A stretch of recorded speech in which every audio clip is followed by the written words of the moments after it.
매일 성경 묵상을 돕는 해설 가이드입니다. 안녕하세요. 묵상 코치입니다. 함께 읽고 나눌 말씀은 신명기 32장 15절에서 33절까지 말씀입니다.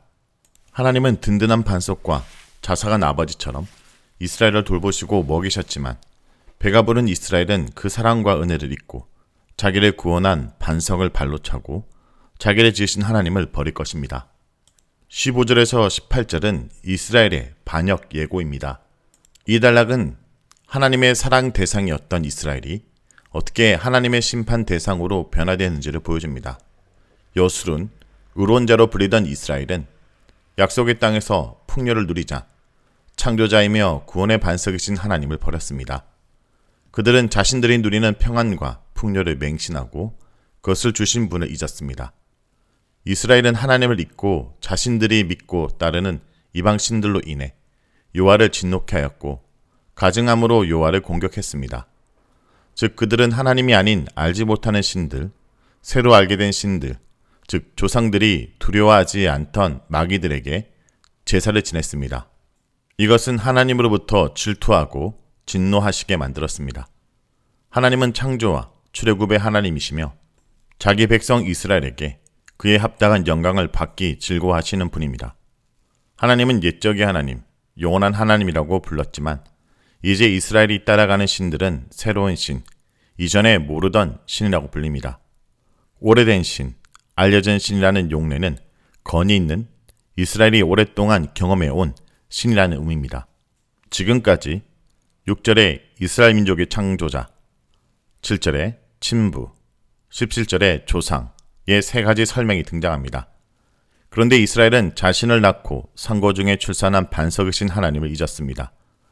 이것은 마치 광야에서 만나를 먹이고 보살피며 키워준 양부를 잊은 이스라엘에 대한 비유입니다. 이제 참 반석과 이방인들의 거짓 반석이 대결합니다. 하나님은 이들처럼 자녀들이 자기 아버지에게 영적으로 반역한 것과 망각의 죄로 인해 진노하십니다. 하나님은 이스라엘이 하나님을 잊고 섬기는 다른 신들과 가증한 것에 진노하십니다. 이스라엘이 가증한 것을 먹지도 만지지도 말아야 하듯이 하나님은 가증한 것을 혐오하시고 파괴하십니다. 하나님은 이스라엘을 정죄하십니다. 그래서 하나님은 이방인들과 함께 선민 이스라엘에게 전쟁을 선포하십니다. 다음은 19절에서 25절입니다. 19절에서 25절은 이스라엘이 받을 심판에 대해서 말합니다. 이 단락은 이스라엘에 대한 여호와의 정죄, 즉 여호와께서 진노하시는 이유와 그들에 대한 징벌의 한계를 두시는 이유를 언급합니다. 지금까지 하나님의 사랑과 축복을 받아 성장한 이스라엘은 악한 세대며 신실함이 없는 아들들이기 때문에 하나님이 그들로부터 자신의 얼굴을 돌리사 그들의 끝을 보실 것입니다. 그러나 이스라엘에 대한 하나님의 심판은 하나님의 긍휼로 중단될 것입니다. 하나님의 징벌은 민족의 멸절이 아니라 그들의 해계를 초래하고 그들의 눈물을 씻으며 결국 약속의 땅을 정결케 하는 새 시대에 대한 소망을 줍니다. 이스라엘이 섬기는 우상들은 실체가 없는 순결 혹은 증기일 뿐입니다. 하나님은 이방인들을 동원한 전쟁을 통하여 다양한 진노를 퍼부으십니다.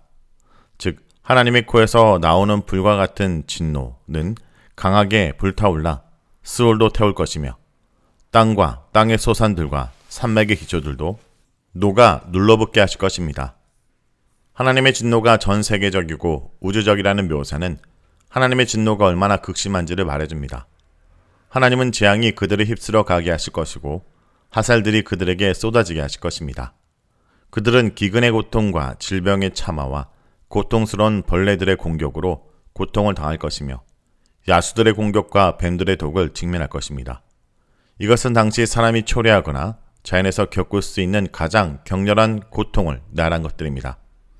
하나님이 보내시는 7재앙은 28장 22절, 27절에서 28절의 7재앙과 비교할 필요가 있습니다.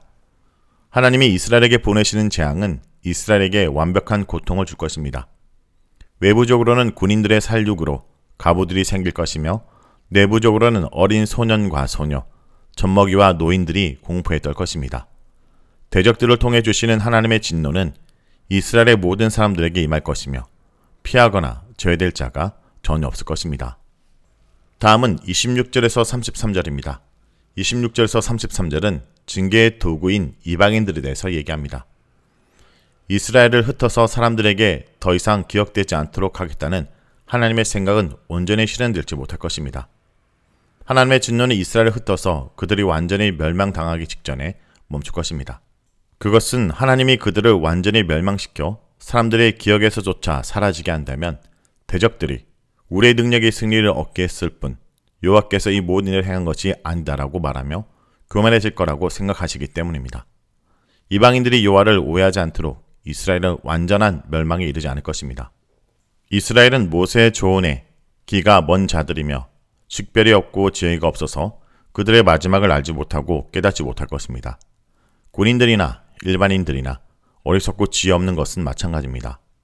수많은 이스라엘의 소수의 적군들에게 추격당하는 것은 그들의 반석이신 여호와께서 그들을 파시고 넘겨주셨기 때문이라는 점을 알지 못합니다. 조금이라도 지혜가 있다면 이스라엘은 하나님의 진노를 피할 수 있을 것입니다. 그들은 어리석게도 지혜가 아닌 것을 의존하였습니다. 이미 신명기 전반에서 정확하게 예측하듯이 이스라엘이 하나님을 버리고 우상 숭배할 거라는 말씀을 기억하지도 깨닫지도 못한 것입니다. 깨닫지도 못함으로 하나님의 경노가 발생하고 큰 고통을 겪게 되는 것입니다. 그러나 이것으로 이스라엘과 하나님의 관계가 끝나지 않습니다. 여호와의 반석에 비유하는 것은 신명기뿐 아니라 시편에도 자주 나타납니다. 이러한 개념들은 이후에 나타나는 여호와의 심판 도구들에 대한 이해와 일맥상통합니다. 이스라엘은 하나님의 소유이기 때문에 하나님께서 이스라엘을 대적들에게 팔지 않는다면 이스라엘의 패배는 불가능합니다. 이스라엘의 다른 반석에 대한 어리석은 의존은 전쟁의 승리라는 축복을 전쟁의 패배로 바꿔 놓았습니다. 하나님은 이스라엘 풍요가 선한 것이 아니라 악한 것이라고 판단하십니다. 일반적으로 이스라엘은 이사야처럼 여호와의 포도원으로 비유되지만 여기서는 악한 포도나무와 열매로 불립니다. 또한 구약에서 흔히 사용되는 이스라엘의 죄악과 심판의 상징인 소돔과 고모라의 모티브가 사용됩니다. 특히 이 역에서는 타락과 배교의 상징으로 사용되었습니다.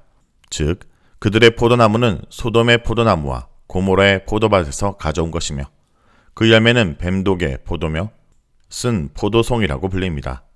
그 열매로 만든 포도주는 독성이 강한 뱀독입니다. 즉, 악한 성품은 악한 행실을 낳는다는 것입니다.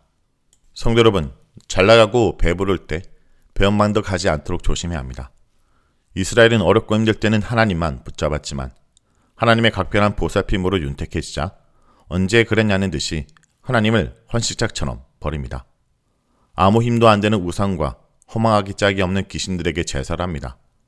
배부르고 살만해지자 말씀 읽어라, 말씀대로 살라라고 명령하시는 하나님이 귀찮고 싫어진 것입니다. 그래서 저주를 경고하고 순종을 요구하는 하나님 대신에 축복만 약속하는 다른 신들을 졸졸 따라다니는 것입니다.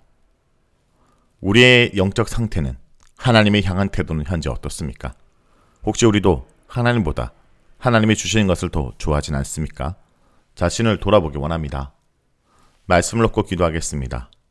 주님, 너무 쉽게 은혜를 잊고 저버리는 패역함을 용서하여 주옵소서.